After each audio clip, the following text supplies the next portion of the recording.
Un groupe de riches invités s'est moqué d'une serveuse de bord de plage pour une petite erreur. Mais quand elle s'est agenouillée pour protéger son chaud berger allemand malade, un homme a franchi la ligne. Il l'a frappée du pied pendant qu'elle était à terre. Certain argent et influence l'ont rendu intouchable. Il n'a jamais remarqué l'homme silencieux dehors la porte vitrée. Il n'était pas juste un réparateur. Il était un Navy SEAL. Et ce moment allait démêler une toile entière de corruption. Avant que nous commencions, dites-nous d'où vous regardez. Et si cette histoire vous émeut, s'il vous plaît, abonnez-vous pour plus. Le ciel pendait épais dans l'air du soir alors que le soleil glissait bas sur l'Atlantique, transformant le bord de plage privé en une cathédrale de verre, de lumière dorée et d'argent qui n'avait jamais connu la fin. Michael Carter se tenait juste dehors les larges portes vitrées, la boîte à outils reposant contre sa botte, la sangle coupant dans son épaule. Il avait 35 ans, grand sans être tape à l'œil, aux épaules larges à la manière d'un homme formé par le travail plutôt que par les salles de sport. Son t-shirt gris délavé collait à un corps durci par des années de service et des années plus difficiles après. Une légère barbe naissante ombrait sa mâchoire anguleuse et ses cheveux, bruns foncés, coupés courts, mais jamais coiffés, avaient commencé à grisonner aux tempes. Un témoignage silencieux de nuit sans sommeil. Il y avait un calme en lui qui n'était pas doux, seulement contrôlé. L'immobilité de quelqu'un qui avait appris il y a longtemps que réagir trop vite pouvait faire tuer des gens. À son talon était assis Rex. Le berger allemand avait presque 6 ans, noir et feu avec une poitrine épaisse et des yeux ambrés intelligents qui ne manquaient rien. Une oreille penchée légèrement en avant, l'autre détendue, un signe d'évaluation constante. Rex portait un collier de travail simple, éraflé et taché de sel, le genre choisi par quelqu'un qui valorisait la fonction plus que la fierté. Pour Michael, Rex n'était pas un animal de compagnie. Il était de la famille. Il était la seule constante qui n'était pas partie quand les uniformes tombaient et les fiches de paye disparaissaient. Michael avait pris le travail de réparation parce que le complexe payait en espèces à la fin de la journée. Il en avait besoin. Le radiateur de son camion cliquetait comme s'il pouvait mourir à tout moment, et le loyer était déjà en retard. Il se disait que ce travail n'était que des fils et des luminaires, entrée et sortie, pas d'attention. À travers la vitre, le bar brillait. Les comptoirs en pierre polie reflétaient des verres à whisky en cristal et des lunettes de soleil de designer. Les invités riaient trop fort, leur voix lâche de confiance et d'alcool cher. Au-delà d'eux, l'océan s'étendait infiniment bleu, n'appartenant à personne, et pourtant d'une manière ou d'une autre réservé aux quelques-uns. C'est alors que Michael la remarqua. Sarah Collins se déplaçait derrière le bar avec la précision prudente de quelqu'un essayant de ne pas être remarqué. Elle avait la fin de la vingtaine, mince et légèrement grande, sa posture apologétique par habitude plutôt que par nature. Ses cheveux blonds foncés étaient tirés en une queue de cheval basse qui avait commencé à s'effilocher, des mèches collantes à son cou à cause de la chaleur. Sa peau était légèrement ensoleillée mais pâle sous le bronzage, comme si elle passait plus de temps à l'intérieur qu'elle ne le voulait. Il y avait quelque chose de doux sur son visage, des yeux gentils, une bouche qui se courbait en un sourire, même quand ses épaules se tendaient. Elle portait l'uniforme du bar, une chemise en lin blanc, et un short foncé qui était une taille trop lâche, serré avec une ceinture. À ses pieds se trouvaient des sandales usées, pratiques, silencieuses, pas à la mode. Sarah s'approcha d'un groupe assis le plus près de la balustrade de l'océan. Ils étaient jeunes, bien habillés et insouciants à la manière des gens à qui on n'avait jamais dit non. Un homme se pencha en arrière dans sa chaise, ses lunettes de soleil toujours sur lui malgré le soleil couchant. Il était en forme, raffiné et suffisant, sa chemise en lin déboutonné, juste assez pour montrer qu'il savait exactement à quoi il ressemblait. À côté de lui était assise une femme aux cheveux brillants et aux pommettes saillantes, sa posture raide d'ennui, les lèvres pincées comme si l'air lui-même l'offensait. Sarah posa leur boisson et quelque chose à la malle. C'était petit, une pause, un verre posé une seconde trop près. Le rire de la femme coupa la musique. « Vous êtes sérieuse? » dit-elle assez fort pour que les tables voisines entendent. « Savez-vous même ce que vous faites? » Sarah s'excusa immédiatement. Sa voix était douce, stable, pratiquée. « Je suis désolé, madame, je vais le réparer tout de suite. » L'homme la repoussa d'un geste sans lever les yeux. « Détendez-vous, dit-il. Elle n'est qu'une serveuse. » Michael sentit Rex bouger à côté de lui, les muscles du chien se raidissant. Michael ne bougea pas. Sarah revint avec la boisson corrigée. Alors qu'elle se penchait en avant, l'homme poussa le bord de la table avec son genou. Le verre bascula, se renversant sur les genoux de la femme. Elle haleta, se levant brusquement, les yeux brillants. « Vous êtes aveugle? » lança-t-elle. « Regardez-moi, regardez ça. » Sarah tomba à genoux instinctivement, attrapant des serviettes, ses mains tremblantes. C'est alors que Michael le vit. Un sac fourre-tout en toile rangé sous le bord, sa fermeture éclair entr'ouverte juste assez pour révéler une petite forme tremblante. Un chiot à peine âgé de 3 mois, fourrure noire et feu, trop mince, trop immobile. Un faible gémissement s'échappa du sac. La tête de la femme se tourna brusquement vers le son. Qu'est-ce que c'était? L'homme se pencha en avant, regardant en bas, son sourire tordu.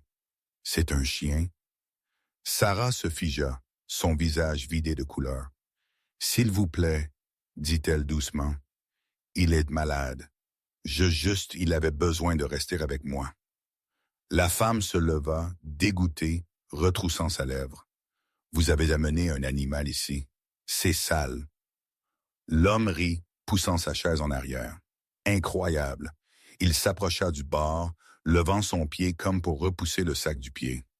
Sarah bougea sans réfléchir.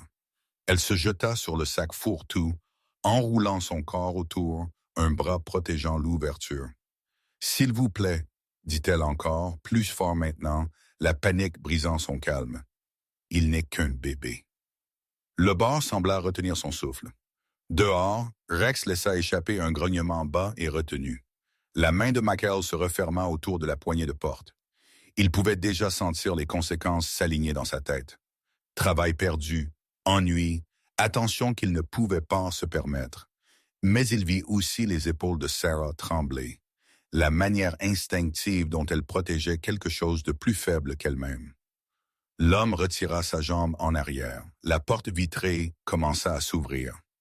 Michael Carter franchit le seuil alors que la porte vitrée terminait son lent balancement, ouvrant l'air frais du bar rencontrant le crépuscule tiède de celle dehors. Il n'éleva pas sa voix ni ne s'annonça. Il bougea comme le font les hommes, qui ont appris que la vitesse sans bruit sauve plus que la fierté ne le pourrait jamais. Le pied de l'homme riche se levait déjà quand l'avant-bras de Michael rencontra le mouvement et le redirigea vers le bas dans l'espace vide. Un court tour économique qui mit fin à la menace sans ce spectacle. L'homme trébucha en arrière, le choc remplaçant l'amusement, sa confiance se fissurant comme une coquille tapée au mauvais endroit. Aux côtés de Michael, Rex avança d'un seul pas et s'arrêta. Un berger allemand adulte avec un pelage noir et feu dense, la poitrine large, la tête de niveau, les yeux ambrés clairs et imperturbables. Il n'aboya pas, il ne montra pas ses dents. Sa présence était un souffle retenu, une promesse de conséquence. Sarah Collins resta accroupie sur le sol poli, les bras verrouillés autour du sac fourre-tout en toile, comme si ses propres côtes avaient appris à être un bouclier.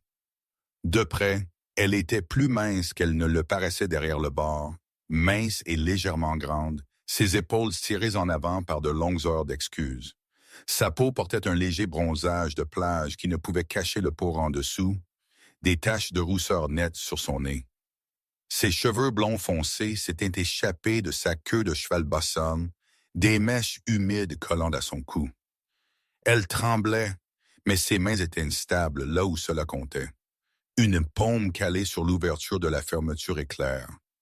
À l'intérieur du sac fourre-tout, le chiot gémit à nouveau, un son doux et irrégulier.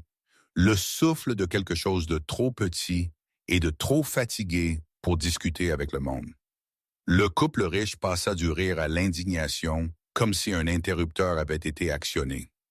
L'homme, début de la trentaine, grand, athlétique d'une manière polie, qui suggérait des entraîneurs et des miroirs plutôt que du travail, pointa Michael avec un doigt qui n'avait jamais connu la graisse ou le gravier. Sa mâchoire était rasée de près, ses cheveux coiffés malgré la brise, et ses yeux portaient l'offense stupéfaite de quelqu'un peu habitué à être arrêté. « Vous m'avez agressé », dit-il fort, revendiquant le volume comme autorité. À côté de lui, la femme croisa les bras, ses bracelets teintant doucement. Elle était immaculée, ses cheveux blonds brillants et contrôlés, les pommettes saillantes, sa posture rigide d'ennui qui se transforma en dédain. « Ceci est un établissement privé, » ajouta-t-elle. « La sécurité s'en occupera. » Michael se positionna entre l'homme et Sarah sans la toucher. Il se tenait droit sans dominer, les épaules carrées. Le t-shirt gris délavé qu'il portait était tendu sur un corps formé par des années de service et des années plus dures après. Une légère barbe naissante ombrait sa mâchoire anguleuse. Ses cheveux foncés, coupés courts et non coiffés, montraient les premiers signes de grise aux tempes. Ses yeux étaient calmes, pas froids, évaluants, patients, habitués à peser les résultats. « Reculez », dit-il d'un ton égal. « C'est tout. » Rex s'assit au talon sans commande, la posture droite, les oreilles en avant. Plusieurs invités proches se penchèrent, la curiosité l'emportant sur la discrétion. Un téléphone apparut, puis un autre. Des écrans levés comme de petits miroirs. Un agent de sécurité s'approcha de l'extrémité du bar. Il était large et bronzé, la quarantaine, avec des cheveux clairsemés et une posture usée par de longues journées sur des sols durs. Son badge lisait « Tom ». Ses yeux se tournèrent d'abord vers le couple bien habillé, puis vers Michael et Rex, le calcul resserrant sa bouche. « Quel est le problème ?» demanda-t-il. « Il nous a attaqués », dit la femme instantanément, pointant Michael. De nulle part, Sarah se releva, serrant le sac fourre-tout contre sa poitrine. « Ce n'est pas vrai, » dit-elle, sa voix mince mais claire. Il a essayé. Tom leva une main, la paume ouverte. « Madame, s'il vous plaît. » Michael prit son téléphone de sa poche et le leva, l'écran enregistrant déjà. « J'ai la vidéo, » dit-il doucement. Des années lui avaient appris que la mémoire seule n'était jamais suffisante. De ce qui vient de se passer. L'expression de l'homme changea, l'indignation se refroidissant en quelque chose de plus aigu. « Vous ne savez pas à qui vous avez affaire, » dit-il, assez bas pour sonner comme un avertissement. Michael rencontra son regard sans cligner. « Alors nous sommes quittes, » répondit-il. « Vous ne savez pas à qui vous avez affaire non plus. » La police arriva en quelques minutes, les lumières clignotant silencieusement contre l'or s'approfondissant du coucher de soleil. Deux officiers entrèrent. L'un était grand et au visage étroit, alerte mais prudent, les yeux saisissant les angles et les sorties. L'autre se déplaçait avec un ennui pratiqué, son regard dérivant déjà vers le couple bien habillé comme s'il était attiré par la gravité. Des déclarations furent prises. Sarah parla en hésitant, les mains tremblantes alors qu'elle décrivait la menace et le pied levé. Michael remit son téléphone sans commentaire. Rex resta au talon, immobile, les yeux suivant chaque changement de posture. L'officier du tableau survola les images, sa bouche se resserrant brièvement avant de se lisser à nouveau. « On dirait un malentendu, » dit-il. « Pas de blessure visible. » Sarah ouvrit la bouche pour protester, puis la ferma.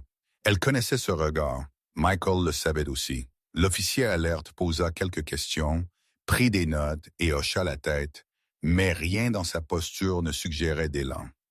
Le couple se tient un peu plus droit, le soulagement s'aiguisant en suffisance. « Je veux qu'il soit retiré, » dit l'homme pointant un pouce vers Michael. « Et ce chien ?» Michael ne dit rien. Il avait appris il y a longtemps que les arguments faits dans la mauvaise pièce ne faisaient que durcir les portes. Les officiers conférèrent doucement puis partirent sans arrestation, promettant de déposer un rapport. La foule se dispersa à mesure que l'intérêt s'estompa. La musique reprit. L'océan continua son rythme sans fin, indifférent et patient. Le gérant du bar appela Michael à part. Il était mince, ses cheveux soigneusement coiffés, sa chemise en lin immaculé. Ses yeux papillonnèrent entre les officiers partants et le couple reprenant leur siège. « Vous ne pouvez pas faire ça ici, » dit-il à voix bonne. « Cet endroit a des règles. » Michael hocha la tête. « Moi aussi. » La mâchoire du gérant se serra. « Si vous continuez à pousser ça, » dit-il, baissant sa voix, « votre contrat est résilié, effectif immédiatement et n'attendez pas de paiement. Nous ne payons pas pour les ennuis. » Michael sentit le poids de cela s'installer, familier comme un sac sur des épaules fatiguées. Il jeta un coup d'œil à Rex, qui le regarda en retour sans jugement. Choisir bien avait toujours eu un reçu.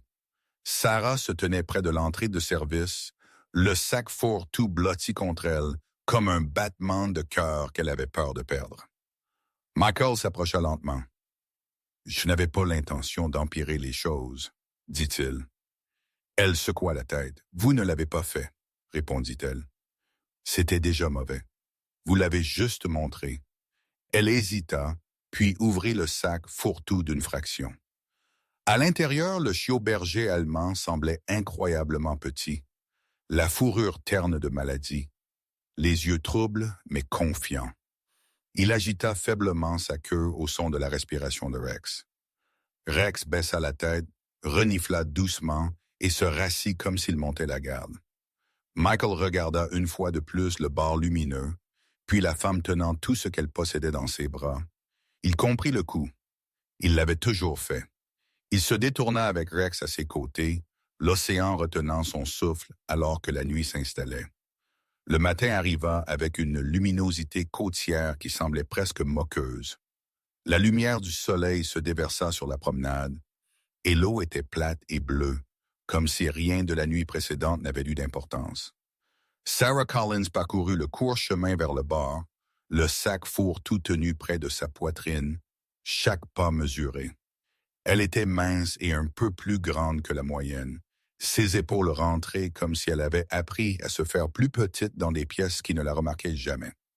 Ses cheveux blonds foncés étaient tressés lâchement maintenant, un choix pratique pour les garder hors de son chemin, et sa peau, ensoleillée par de longues journées près de l'eau, semblait pâle sous le bronzage. Elle avait mal dormi. Ça se voyait dans ses yeux. Elle ne passa pas l'entrée de service. Le gérant du bar la rencontra là, pas méchamment, mais avec une tension autour de la bouche qui parlait de peur déguisée en professionnalisme. Il ne l'invita pas à l'intérieur. Il ne demanda pas comment elle allait. Il lui dit simplement que la décision avait été prise. Amener un animal sur les lieux était une violation. Effectif immédiatement, son emploi était résilié. Les mots atterrirent proprement et rapidement, comme si la vitesse pouvait adoucir leur poids. Sarah hocha la tête. Elle avait répété ce moment sans le vouloir. Ses mains tremblaient quand même. Elle n'argumenta pas. Elle ne supplia pas. Elle se retourna et s'éloigna, le sac fourre-tout blotti contre elle comme une promesse fragile. À l'intérieur, le chiot berger allemand bougea faiblement, sa respiration inégale, sa chaleur un petit fait vivant qu'elle refusa de rendre. L'appel de son propriétaire vint moins d'une heure plus tard. C'était un homme bourru d'une 60aine d'années, avec une voix comme du gravier et l'habitude de parler comme si la gentillesse était une ressource à rationner. Il dit qu'il avait reçu des plaintes, des perturbations, des animaux non autorisés. Il dit que le bail était clair. Elle avait 72 heures pour quitter. Quand Sarah essaya d'expliquer, ses mots s'en mêlèrent. Il la coupa. « Je suis désolé, » dit-il, bien que cela sonnât plus comme une habitude que comme un sentiment. Mes mains sont liées. Elle se tenait sur le trottoir, le téléphone encore chaud dans sa main, l'océan bourdonnant au-delà des dunes. Perdre le travail avait été effrayant. Perdre le toit vint avec un bord plus tranchant, mais le pire de tout suivit comme une ombre, qu'elle ne pouvait pas secouer.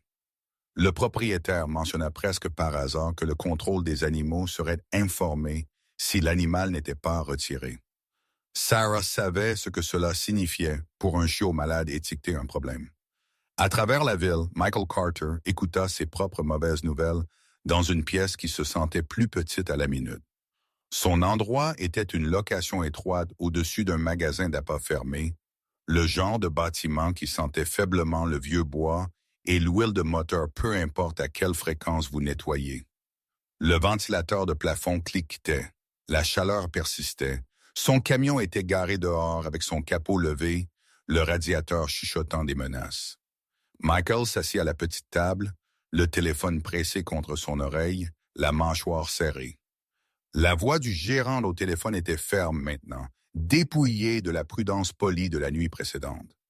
Les contrats étaient en cours de révision, les services n'étaient plus requis. Il fut conseillé presque gentiment de se souvenir de sa place. Michael dit peu. Il avait appris que les explications données à des gens qui ne s'en souciaient pas ne coûtaient que de l'énergie. Quand l'appel se termina, il posa le téléphone et fixa le mur jusqu'à ce que Rex lui pousse le genou. Rex avait 6 ans, un solide berger allemand noir et feu, avec une cicatrice le long d'une oreille qui ne s'aplatissait jamais tout à fait. Il bougeait avec une assurance tranquille, les ongles cliquetant doucement sur le sol, les yeux alertes, mais doux avec Michael. Rex avait appris il y a longtemps la différence entre le danger et la déception. Il pressa sa tête contre la jambe de Michael et attendit. Michael expira. « C'est fait, dit-il, plus à lui-même qu'au chien. » Il gratta derrière les oreilles de Rex, le mouvement familier le ramenant à la réalité. Il avait perdu des emplois avant. Il avait perdu pire. Ce qui pesait plus lourd maintenant était l'écho du visage de Sarah quand elle l'avait remercié. Le soulagement tressé serré avec la peur. La nuit tomba tôt, l'air épais et chaud. Michael sortit pour emmener Rex pour une courte promenade, les lampadaires s'allumant un par un. C'est alors qu'il remarqua la voiture. Elle était à un demi-pâté de maison plus bas, sombre et non marquée, le moteur tournant au ralenti. Rien en elle ne criait danger. C'est ce qui fit que Michael prêta attention. Il changea de direction. La voiture ne bougea pas. Il marqua une pause, se penchant comme pour ajuster le collier de Rex. La note du moteur changea, subtile mais présente. Quand il reprit sa marche, la voiture roula en avant à un rythme correspondant. Michael sentit la vieille conscience s'installer, celle qui vivait sous la pensée. Il ne paniqua pas. Il enregistra les détails, la distance, le timing, la façon dont le conducteur restait juste assez en arrière pour prétendre la coïncidence. Il ramena Rex à la maison par un itinéraire plus long et regarda la voiture s'éloigner au coin, les feux arrière disparaissant dans l'obscurité. Il n'essayait pas juste de le mettre mal à l'aise. Il le laissait savoir qu'il avait été remarqué. Michael s'assit à sa table après, la pièce bourdonnant du son du ventilateur. Il pesa les options qu'il n'avait pas beaucoup de. S'éloigner serait plus facile. Ça l'était toujours, mais s'éloigner avait un coût aussi, un qu'il avait payé avant, et juré de ne plus le faire. Il prit son téléphone et fit défiler jusqu'à un nom qu'il n'avait pas appelé depuis des années. Mark Delgado répondit à la deuxième sonnerie. Mark avait la quarantaine maintenant, aux épaules larges et à la barbe épaisse, avec une voix qui portait de la chaleur même quand elle portait de mauvaises nouvelles. Il avait servi aux côtés de Michael il y a des années, un homme dont l'humour avait survécu à des choses qui auraient dû le briser. Après avoir quitté le service, Mark avait bâti une petite entreprise de sécurité privée, discrète, légale, assez chère pour compter. Carter. Mark dit, « Tu as l'air d'avoir des ennuis. » « Je le suis, » répondit Michael. Il l'expliqua brièvement et proprement. Le bar, la femme, les menaces, la voiture. Il y eut une pause sur la ligne. « Tu as besoin d'un endroit, » dit Mark. Ce n'était pas une question. Pour elle et le chien quelque part de tranquille. « Pour ce soir, » dit Michael. « Aussi longtemps qu'il faudra, » répondit Mark. « Envoie-moi l'adresse. Je m'occupe du reste. » Michael raccrocha et se pencha en arrière, fermant les yeux un instant. Rex posa son menton sur le genou de Michael, respirant lentement et régulièrement. Dehors, l'océan continua sa conversation sans fin avec le rivage. La pièce se sentait toujours petite, mais les murs ne se sentaient plus comme s'ils se refermaient. À travers la ville, Sarah s'assit sur le bord de son lit avec le sac fourre-tout ouvert à côté d'elle. Le chiot dormait de manière agitée, la poitrine montant et descendant en rythme inégal. Elle emballa ce qu'elle pouvait faire entrer dans un seul sac, 72 heures. Elle ne savait pas où elle irait. Elle savait seulement qu'elle ne l'abandonnerait pas. Quand son téléphone sonna, elle tressaillit. La voix de McCall à l'autre bout était calme, familière maintenant. « J'ai trouvé un endroit sûr pour nous, dit-il. C'est temporaire, mais c'est calme. » Sarah ferma les yeux et hocha la tête, même s'il ne pouvait pas la voir. Dehors sa fenêtre, une voiture passa lentement, les phares éteints. Elle ne savait pas encore que cela signifiait quoi que ce soit. Elle sentit seulement le malaise s'installer plus profondément. L'endroit sûr que Mark arrangea n'était pas luxueux, mais il était propre, calme et anonyme. Un condo vieillissant niché derrière une rangée de palmiers, loin de la lueur néon de la bande de luxe. L'océan était toujours audible, une présence respirante basse à travers la nuit, mais atténuée, comme si même la mer savait garder des secrets ici. Sarah arriva avec un sac, ses épaules tendues, son visage tiré plus mince par l'épuisement. Dans la faible lumière du couloir, elle semblait plus jeune que son âge, pourtant plus âgée dans les yeux. Le chiot dormait contre sa poitrine, enveloppé dans une serviette douce, son petit corps montant et descendant avec effort. Michael ne portait rien d'autre qu'un sac de sport et la laisse de Rex. Rex entra dans le condo, renifla une fois, puis s'assit près de la porte, les oreilles droites, revendiquant déjà l'espace comme quelque chose à garder. Son pelage captait la lumière, noir élégant le long du dos, pattes fauves plantées fermement. Il était calme de la manière dont seuls les chiens qui avaient vu le chaos pouvaient être calmes. Mark Delgado arriva plus tard cette nuit-là. Il remplit l'encadrement de la porte comme une ombre amicale, grand, épais des épaules, la barbe parsemée de gris précoce. Il portait un jean et un polo délavé, mais ses yeux étaient vifs, scannant les coins, les fenêtres, les sorties. Mark salua Sarah d'un doux hochement de tête, ne l'oppressant pas, ne posant pas de questions auxquelles elle n'était pas prête à répondre. Il s'accroupit brièvement pour laisser le chiot sentir sa main, puis sourit. « C'est un battant, » dit-il doucement. Ils s'assirent à la petite table, manger pendant que Sarah se reposait dans la chambre, le chiot dormant finalement dans un rythme paisible et peu profond. Michael exposa ce qu'il avait. La vidéo du bar, les horodatages, les noms entendus, la voiture qui le suivait. Mark écouta sans interrompre. Les doigts en toit, l'esprit construisant clairement une structure autour du chaos. « Vous avez raison sur une chose, » dit Mark quand Michael eut fini. « La pression locale est déjà en jeu. Ils ne bougeraient pas si vite s'ils ne se sentaient pas protégés. » Il se pencha en arrière, ce qui signifie qu'ils essaieront de le fermer avec de l'argent ou des menaces tranquillement si possible. Michael hocha la tête. « Ils viendront. »« Bien, » dit Mark. « Alors nous ne chassons pas, nous les laissons entrer. » Le lendemain matin commença avec la chaleur chatoyante sur le sable et la pierre. Sarah s'assit près de la fenêtre, regardant la lumière changer. Le chiot recroquevillé sur ses genoux. Elle était menue, mais il y avait une nouvelle stabilité dans la façon dont elle le tenait maintenant, comme si la peur avait enfin trouvé quelque chose qu'elle refusait d'abandonner. Quand Michael parla du plan, elle écouta sans sourciller. « Ils essaieront d'acheter le silence, » dit Michael, sa voix égale, « ou de vous effrayer pour y arriver. Vous ne serez pas seul. »« Je ne veux pas d'argent, » dit Sarah doucement. Ses doigts tracèrent l'oreille du chiot. « Je veux juste qu'il soit en sécurité. »« Il le sera, » dit Mark. « Nous nous assurerons de cela d'abord. » Cet après-midi-là, le chiot fut emmené tranquillement à une petite clinique vétérinaire en dehors de la ville. Une qui posait peu de questions et gardait de bons dossiers. Il fut examiné, traité et pucé.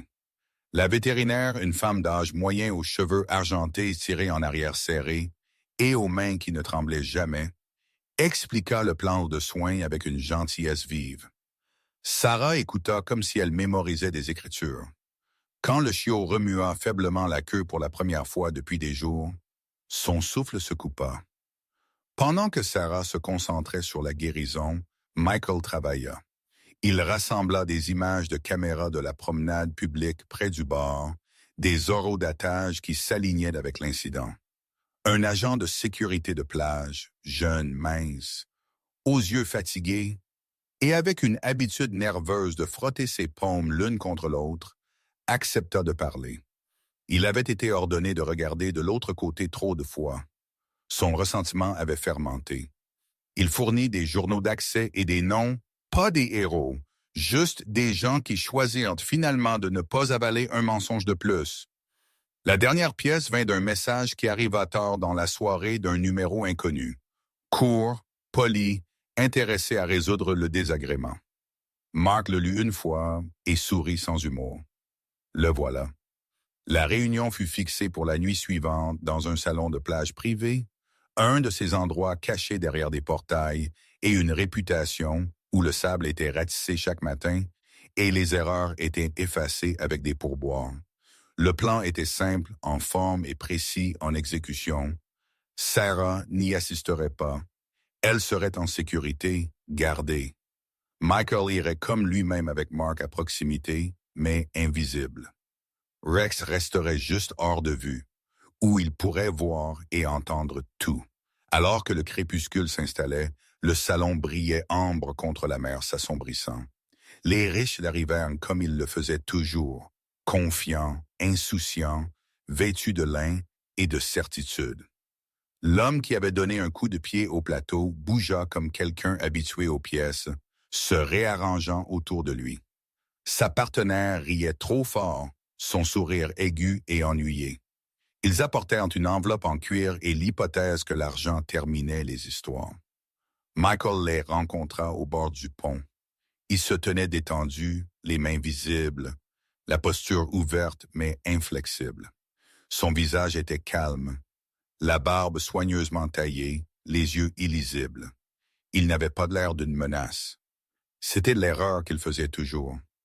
Ils parlèrent librement, trop librement, de comment les choses pouvaient être gérées, de comment les gens avec des problèmes se retrouvaient souvent sans eux. Emplois partis, beaux brisés, animaux saisis. L'homme plaisanta sur le fait de s'occuper du chien, ses mots lâches, insouciants, confiant que rien dans ce monde ne le tiendrait responsable. Michael laissa le silence faire le travail.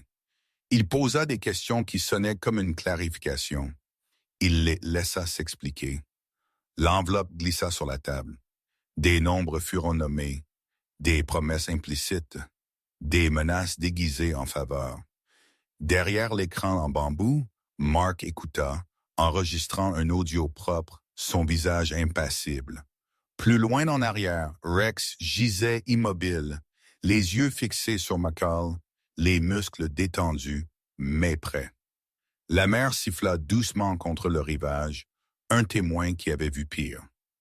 Quand l'homme le dit finalement, assez clairement pour ne laisser aucun doute, tout changea.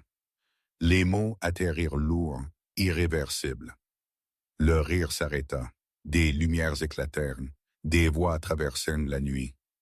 Des enquêteurs fédéraux s'avancèrent, les badges attrapant la lueur. L'enveloppe en cuir gisait ouverte sur la table, son contenu soudainement obscène. Le visage de l'homme se vida de couleur, la bouche de sa partenaire s'ouvrit, puis se referma, sans son. Michael recula, le cœur stable, la respiration lente. Il ne toucha personne. Il n'en avait pas besoin. Plus tard, alors que la nuit se refroidissait et que le salon se vidait sous surveillance, Michael se tint seul près de l'eau. Rex le rejoignit, se pressant près, la tête contre sa cuisse. Le piège s'était refermé exactement comme prévu, mais Michael savait mieux que de célébrer tôt. Ce n'était que le moment où la vérité refaisait surface. Ce qui suivrait déciderait si elle y restait. Le matin vint tranquillement, comme si le monde avait décidé de baisser sa voix après une longue nuit. L'océan était calme, une large feuille de bleu pâle s'étirant vers un horizon adouci par la brume. La lumière du soleil trouva son chemin dans le condo à travers des stores à lattes, touchant le sol en bande chaude. Sarah Collins se réveilla avec le sentiment inhabituel d'espace à l'intérieur de sa poitrine, toujours prudente, mais plus serrée. Elle se tenait près de la fenêtre, les épaules minces enveloppées dans un léger cardigan, regardant Rex trotter le long de l'étroite bande de sable en dessous avec Michael. La démarche du chien était lâche maintenant, confiante, la queue se balançant avec une aisance intentionnelle. Son pelage noir et feu captait la lumière, et la cicatrice le long de son oreille lui donnait un air de concentration permanent, comme s'il écoutait toujours quelque chose d'important. Il avait 6 ans et se comportait comme un vétéran de bataille silencieuse, doux avec ceux qui en avaient besoin, inflexible quand cela comptait. Sarah se retourna vers la petite cuisine où le chiot dormait dans un panier rembourré. Il était déjà plus fort, la respiration régulière, les yeux brillants quand il s'ouvrait. Ses oreilles, trop grandes pour sa tête, tressaillirent au son des ongles de Rex sur le carrelage. Sarah sourit malgré elle. Elle avait la fin de la vingtaine, grande et aux hanches étroites, avec un visage qui avait appris à lire les pièces rapidement. Ses cheveux blonds foncés tombaient lâchement maintenant, plus tressés pour une équipe à laquelle elle n'avait pas à retourner en courant. Sa peau portait l'usure honnête du soleil et du travail, et il y avait une nouvelle stabilité dans la façon dont elle bougeait, pas de l'audace, quelque chose de plus calme, la permission de se tenir. Au milieu de la matinée, les nouvelles commencèrent à se propager vers l'extérieur. Ce qui avait commencé comme une confrontation dans un bord de plage s'élargit en quelque chose de plus grand, de plus lourd. Les enquêteurs se déplacèrent avec une efficacité prudente. Des dossiers furent demandés. Des appels téléphoniques répondirent à des appels qui étaient restés sans réponse pendant des années. Un schéma émergea non seulement de cruauté, mais de couverture. Des rapports minimisés, des plaintes redirigées, des conséquences retardées jusqu'à ce qu'elles disparaissent. Le charme privé du bar se fissura sous l'examen, révélant une toile de faveur et de peur. Michael Carter regarda le processus se dérouler de loin, les mains enroulées autour d'une tasse de café qui était devenue froide. Il avait 35 ans, son visage sculpté par le soleil et la responsabilité, la mâchoire serrée sous une barbe soigneusement taillée. Des années plus tôt, une explosion au bord de la route outre-mer lui avait appris à quelle vitesse l'ordre pouvait devenir du bruit. Il avait appris à garder sa voix égale, ses mouvements économiques. Ce n'était pas un homme qui cherchait l'attention. Il se tenait là où il était nécessaire et partait quand le travail était fait. Rex se reposait à ses pieds, la tête sur la botte de Michael, les yeux mi-clos, mais conscients. Le chien avait appris qu'attendre pouvait être aussi important qu'agir. Le bar ferma ses portes cet après-midi-là, pas cérémonieusement, aucune excuse affichée, aucun discours donné, juste des portails verrouillés et des avis officiels scotchés proprement là où les menus avaient autrefois pendu. Le silence du propriétaire était plus fort que n'importe quelle excuse. En soirée, l'histoire était passée de la rumeur au dossier. Des accusations suivirent des preuves. Menaces envers les témoins, tentatives de coercition, agression, des noms qui se déplaçaient autrefois dans les pièces avec aisance, se déplaçaient maintenant dans les couloirs sous escorte. Sarah reçut un appel qu'elle n'avait pas attendu. Une voix de femme calme et professionnelle expliqua « Restitution, soutien juridique, temps, pas charité, responsabilité ». Sarah écouta sans interrompre, ses doigts reposant sur le petit dos du chiot. Quand l'appel se termina, elle s'assit très immobile, laissant la réalité s'installer. Pour la première fois depuis la nuit au bar, elle pleura, non de peur, mais de sa libération. Une semaine plus tard, elle se tenait sur une étendue de plage publique juste au-delà de la ligne touristique, les clés chaudes dans sa paume. L'espace était modeste, un kiosque patiné avec une large fenêtre faisant face à l'eau. Il sentait faiblement le sel et la nouvelle peinture. Elle imagina du café le matin, des boissons froides l'après-midi, un endroit où personne ne serait jugé par ses chaussures ou sa voix. Le chiot, plus fort maintenant, maladroit et curieux, tira doucement à la laisse, le nez occupé par le monde. Michael regarda d'une distance respectueuse. Il n'avait pas l'offert de conseil. Il ne le faisait jamais à moins d'être demandé. Quand Sarah se retourna et croisa son regard, il hocha la tête une fois. Approbation sans possession. Le propre avenir de Michael s'installa sans cérémonie. Mark Delgado appela avec une offre qui avait du sens. Un travail qui valorisait la discrétion et l'habileté sur le spectacle. Des contrats communautaires, de la maintenance et de la sécurité pour des espaces partagés qui n'appartenaient à personne assez riche pour les plier. Ce n'était pas glamour. C'était stable. Michael accepta. Rex approuva immédiatement. Il y avait de l'herbe pour courir, de l'ombre pour se reposer dessous, des enfants qui l'appelaient par son nom le soir comme si c'était une promesse. Il prit son rôle au sérieux, s'allongeant près des bancs, levant la tête chaque fois que quelqu'un approchait, la queue battant quand la reconnaissance suivait. Le jour où Michael quitta le condo pour de bon, Sarah marcha avec lui jusqu'à l'eau. Le chiot s'assit entre eux, mâchant pensivement un jouet en corde. Le ciel était large et indulgent. « Je ne sais pas comment vous remercier, » dit Sarah. Sa voix était plus forte maintenant, n'ayant pas peur d'être entendue. « Vous ne le faites pas, » répondit Michael. Il s'agenouilla pour ajuster le collier du chiot, les doigts sûrs. « Vous continuez. » Il se leva, glissa une petite plaque métallique de sa poche et la pressa dans sa main. Ce n'était pas un nom, juste un numéro, usé lisse. « Pour la chance, dit-il, et pour vous souvenir qui vous êtes. » Sarah ferma ses doigts autour, sentant son poids. Rex se pencha contre la jambe de Michael, puis recula, acceptant le changement sans drame. Ce soir-là, Michael s'assit sur la petite véranda de son nouvel endroit, l'océan s'assombrissant en indigo. Rex était allongé à côté de lui, la tête sur sa botte, respirant lentement. Quelque part sur la plage, des rires flottaient, faciles, sans retenue.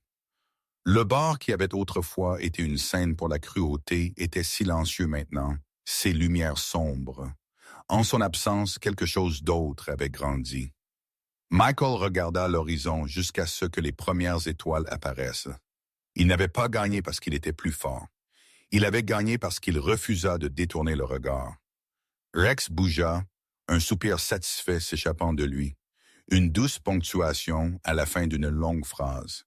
Et le rivage, autrefois revendiqué par l'arrogance, appartenait à nouveau aux gens ordinaires et à leur courage ordinaire. Parfois, Dieu n'envoie pas de tonnerre ou d'ange du ciel. Parfois, il envoie un homme fatigué qui refuse de détourner le regard. Parfois, il envoie un chien loyal qui se tient tranquillement entre la cruauté et l'innocent. Cette histoire n'est pas sur la force. Elle est sur le fait de choisir la compassion quand cela vous coûte le confort. Elle est sur la foi qui apparaît dans des moments ordinaires, quand personne ne regarde, quand le silence serait plus facile, quand s'éloigner serait plus sûr. Dans nos vies quotidiennes, nous ne ferons peut-être jamais face à un bord de plage ou à de puissants ennemis, mais chaque jour nous faisons face à des moments où la gentillesse est testée, où la peur nous dit de rester tranquille, où l'amour nous demande de tenir bon. Que Dieu bénisse chaque spectateur qui croit encore que protéger les faibles compte. Qu'il vous donne du courage quand votre cœur tremble et la paix quand le monde semble injuste.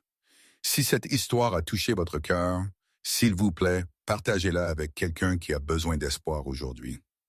Laissez un commentaire et dites-nous d'où vous regardez.